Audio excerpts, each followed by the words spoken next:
तारीख थी 10 नवंबर 2025। दिल्ली के लिए एक बहुत ही मुश्किल दिन।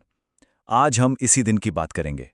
लाल किले के पास जो धमाका हुआ, उसकी पूरी कहानी परत दर परत समझेंगे। जो भी जानकारी हमारे सूत्रों से सामने आई है, उसके आधार पे। तो चलिए सीधे चलते हैं उस शाम, वक्त को थोड़ा पीछे ले जाते हैं। शाम के 6:45। एक Hyundai i20 कार लाल किले की पार्किंग से निकलती है। सब कुछ नॉर्मल लगता है। सिर्फ 7 मिनट बाद 6:52 पर यह car Lal Qila metro station के गेट नंबर 1 के पास एक रेड लाइट पर आके रुकती है। और फिर कुछ ही सेकंड के अंदर एक जबरदस्त धमाका। सब कुछ बदल जाता है। देखिए कितनी तेजी से रिएक्शन होता है। 6:55 पर फायर ब्रिगेड, ठीक 7 बजे पुलिस और 7:30 बजे तक एम्बुलेंस भी मौके पर पहुंच जाती हैं। और ये कोई छोटा मोटा धमाका नहीं था, बिल्कुल नहीं। इसकी आवाज इतनी जोरदार थी कि करीब 2.5 किलोमीटर दूर आईटीओ तक लोगों ने इसे सुना। सोचिए, आसपास की बिल्डिंग्स, गाड़ियां, सबके शीशे चकनाचूर हो गए। मेट्रो स्टेशन के एंट्री गेट को भी काफी नुकसान हुआ। और धमाके की जगह जो गाड़ियां खड़ी थीं, उनके परखच्चे उड़ गए। मतलब उनके टुकड़े 150 मीटर दूर तक जाकर गिरे। किसी भी धमाके का जो सबसे भयानक असर होता है वो इंसानी जानों पर होता है। तो अब हम बात करेंगे इस हादसे के सबसे दर्दनाक पहलू की, उन लोगों की जिनकी जिंदगियां हमेशा के लिए बदल गईं। आंकड़े वाकई दिल दहलाने वाले हैं। इस धमाके ने 13 जानें ले लीं और 20 से भी ज्यादा लोग घायल हुए। लेकिन देखिए, ऐसी मुश्किल घड़ी में ही इंसानियत सामने आती है। एम्बुलेंस के पहुंचने का इंतजार कौन करता? चांदनी चौक के जो लोकल लोग थे, उन्होंने फौरन घायलों को अपने ई रिक्शा में बिठाया और अस्पताल पहुंचाना शुरू कर दिया। और जैसा हमने कहा, ये सिर्फ 13 का एक आंकड़ा नहीं है। ये 13 जिंदगियां थी, 13 कहानियां थी। जैसे लोकेश अग्रवाल, वो तो बस अस्पताल में अपने एक रिश्तेदार से मिलने आए थे। या फिर अशोक गुज्जर, एक डीटीसी बस कंडक्टर जो अपनी ड्यूटी खत्म करके घर लौट रहे थे। पंकज सैनी, एक कैब ड्राइवर। दिनेश मिश्रा, जो चांदनी चौक की एक दुकान में काम करते थे। नोमान, एक कॉस्मेटिक स्टोर के एम्प्लॉय। और जुम्मन मोहम्मद, एक ई रिक्शा ड्राइवर, जो अपने परिवार का पेट पालने वाले अकेले इंसान थे। धमाके की गूंज शांत भी नहीं हुई थी कि सवालों का शोर शुरू हो गया। ये किसने किया, क्यों किया? जवाब ढूंढने की कवायद फौरन शुरू हो गई। और मामला इतना बड़ा था, इतना संगीन था कि देश की टॉप सिक्योरिटी एजेंसियां इसमें कूद पड़ीं। तो देखिए कौन कौन इस केस पे काम कर रहा था।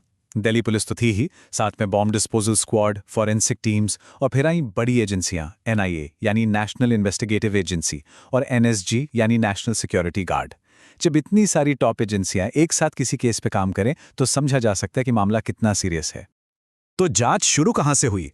सबसे पहला और सबसे बड़ा सुराग वो कार थी। वही कार जिसमें ये जानलेवा धमाका हुआ। सूत्रों के मुताबिक ये एक Hyundai i20 थी, जिसका नंबर प्लेट था HR26CE 7674। यहीं से, इसी नंबर प्लेट से इस पूरी उलझी हुई कहानी का पहला धागा हाथ लगा। लेकिन ये धागा पकड़ते ही जांच एक पहेली में उलझ गई। कार का असली मालिक कौन, ये पता लगाना टेढ़ी खीर साबित हुआ। देखिए, कार का जो पहला मालिक था, गुड़गांव का मोहम्मद सलमान, उसने कहा भाई मैंने तो बेच दी। दूसरे मालिक ओखला के देवेंद्र, उनका भी यही जवाब। पता चला कि ये कार तो कई बार बिक चुकी थी। और एक मालिक तो पुलवामा का रहने वाला तारिक नाम का शख्स भी था। अब ये पूरी चेन जांच करने वालों के लिए कितना बड़ा सिरदर्द बन गई होगी। अब देखिए, ऑफिशियली तो इसे टेरर अटैक नहीं कहा जा रहा था, लेकिन जो इशारे मिल रहे थे वो कुछ और ही कहानी कह रहे थे।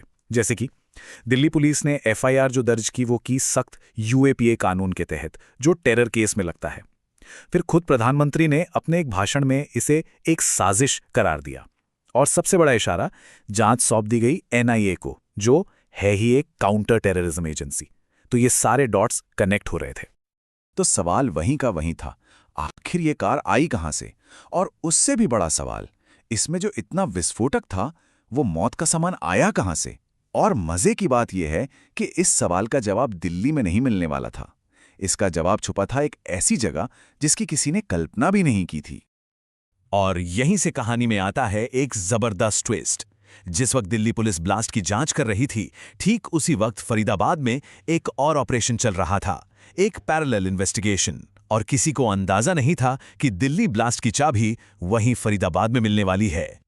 हुआ ये कि जिस दिन दिल्ली में धमाका हुआ उसी दिन जम्मू कश्मीर और हरियाणा पुलिस ने मिलकर एक जॉइंट ऑपरेशन में 2 डॉक्टरों को गिरफ्तार किया। नाम थे डॉक्टर अदील मजीद राथेर और डॉक्टर मुजम्मिल अहमद गनई। और इन पर आरोप कोई छोटे मोटे नहीं थे। आरोप थे जैश-ए मोहम्मद और अल-कायदा से जुड़े एक संगठन के लिए काम करने के। और जब इन दोनों डॉक्टरों से पूछताछ हुई तो जो जानकारी मिली उसके आधार पर पुलिस ने फरीदाबाद में एक किराए के मकान पर छापा मारा और वहां जो मिला वो किसी के भी होश उड़ाने के लिए काफी था। 3000 किलो, मैं दोहराता हूं, 3000 किलो से भी ज्यादा विस्फोटक बरामद हुआ। शक है कि ये अमोनियम नाइट्रेट था। और सिर्फ विस्फोटक ही नहीं, वहां से पूरा का पूरा एक टेररिस्ट टूल किट मिला। सोचिए, एक walkie talkie, 20 timer, battery remote, 5 kilo heavy metals. यही नहीं, एक क्रिंकोव राइफल, उसकी 3 मैगजीन और एक पिस्टल भी। अब ये बात बिल्कुल साफ हो चुकी थी कि यहां कोई बहुत बड़ी, बहुत ही खतरनाक साजिश चल रही थी।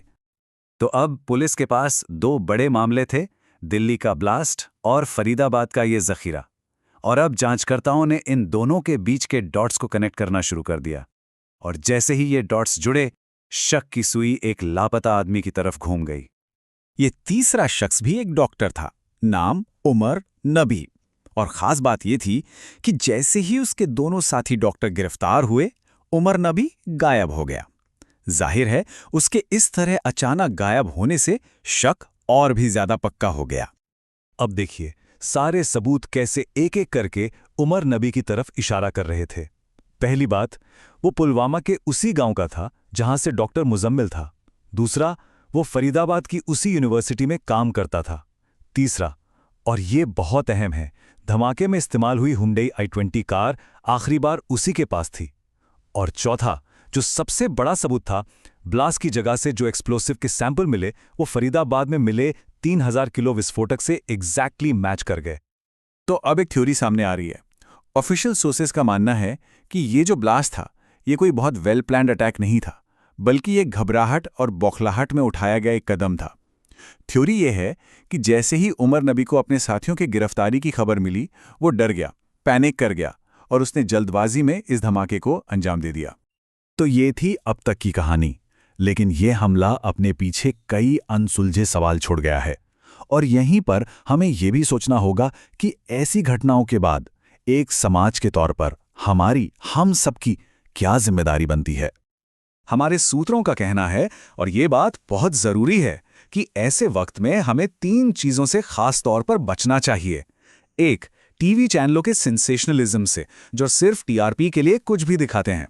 दूसरा, सोशल मीडिया पर बैठे उन ट्रोल्स से जो सिर्फ नफरत फैलाते हैं। और तीसरा, सबसे जरूरी, अपने खुद के पूर्वाग्रहों से, यानी बिना किसी सबूत के सिर्फ अपनी सोच के आधार पर कोई भी कॉन्स्पिरेसी थ्योरी बना लेना। लेकिन हाँ, इन सब से बचने का मतलब ये नहीं कि हम सवाल पूछना बंद कर दें। सवाल पूछना तो हमारी जिम्मेदारी है। और सबसे बड़ा, सबसे चुभने वाला सवाल तो ये है कि आखिर 3000 किलो विस्फोटक देश की राजधानी दिल्ली के इतने करीब फरीदाबाद तक पहुंचा तो पहुंचा कैसे? ये हमारी सिक्योरिटी में एक बहुत बहुत बड़ी लापरवाही की तरफ इशारा करता है और इसकी जवाबदेही तो तय होनी ही चाहिए। तो फिलहाल की अपडेट ये है कि जांच चल रही है। अब पुलिस ये पता लगाने की कोशिश कर रही है कि जो मेन सस्पेक्ट है उमर नबी, क्या वो खुद भी उस धमाके में मारे गए 13 लोगों में से एक है। इसके लिए उसकी फैमिली के डीएनए सैंपल्स लिए गए हैं, लेकिन रिपोर्ट्स का भी इंतजार है। तो इस पूरी कहानी को हम एक बहुत ज़रूरी सवाल पर लाकर ख़त्म करते हैं।